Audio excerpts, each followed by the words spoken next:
Alpha ಆ ಹೆಸರಿಗೆ ತಕ್ಕಂಗೆ ಕ್ವಾಂಟಿಟಿ ಕ್ವಾಲಿಟಿ ಎರಡನ್ನೂ ಕೊಟ್ಟಿದೆ ಅಂತ ನನಗೆ ಅನ್ನಿಸ್ತಾ ಇದೆ.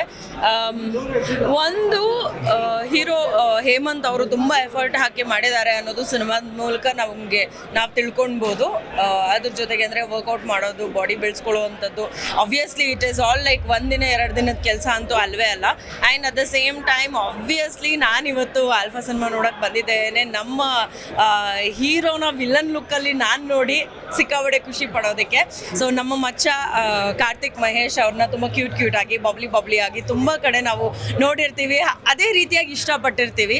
ಸೊ ನನಗೆ ಬೇಸಿಕ್ಲಿ ನಾನು ಇದನ್ನು ತುಂಬ ಕಡೆ ಹೇಳಿದ್ದೀನಿ, ಹೀರೋಗಳಿಗಿಂತ ವಿಲನ್ಗಳು ಸಿಕ್ಕಾಬಟ್ಟೆ ಇಷ್ಟ ಆಗ್ತಾರೆ ಅಂತ. ಸೊ ಇವತ್ತು ನಾನು ಇಷ್ಟಪಡೋ ಥರದ ವ್ಯಕ್ತಿನೇ ವಿಲನ್ ಆಗಿರೋದು ಇನ್ನೂ ಹೆಚ್ಚಿನ ಖುಷಿ ತಂದುಕೊಟ್ಟಿದೆ ನನಗೆ.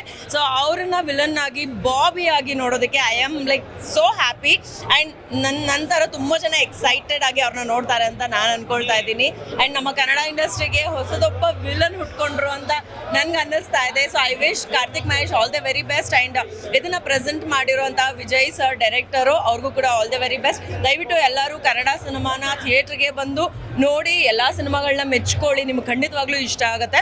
ಆ್ಯಂಡ್ ಇನ್ನೊಂದು ವಿಷಯ ಈ ಒಂದು ಸಿನಿಮಾ ಬಗ್ಗೆ ಹೇಳಬೇಕು ಅಂತಂದರೆ, ಬ್ಯಾಕ್ಗ್ರೌಂಡ್ ಮ್ಯೂಸಿಕ್ ತುಂಬ ಚೆನ್ನಾಗಿ ಮಾಡಿದ್ದಾರೆ. ಅಂದರೆ ಕೂರಿಸುತ್ತೆ ಪ್ರತಿಯೊಂದು ಕಂಟೆಂಟನ್ನು. ನಾನು ಏನೋ ಒಂದು ಕಂಟೆಂಟ್ ಮಿಸ್ ಆಯ್ತಲ್ಲ ಅನ್ಬೇಕಾದ್ರೆ ಮ್ಯೂಸಿಕ್ ಮೂಲಕ ಅದು ಕನ್ವೆ ಆಗ್ತಾ ಇತ್ತು ಅನ್ನೋ ಥರ ಒಂದು ಫೀಲ್ನ ತಂದುಕೊಡುತ್ತೆ. Overall is a very good film. ಎಲ್ಲರೂ ದಯವಿಟ್ಟು ಥಿಯೇಟ್ರಿಗೆ ಬಂದು ಕನ್ನಡ ಸಿನಿಮಾನ ನೋಡಿ. Alpha is a beautiful film. Thank you.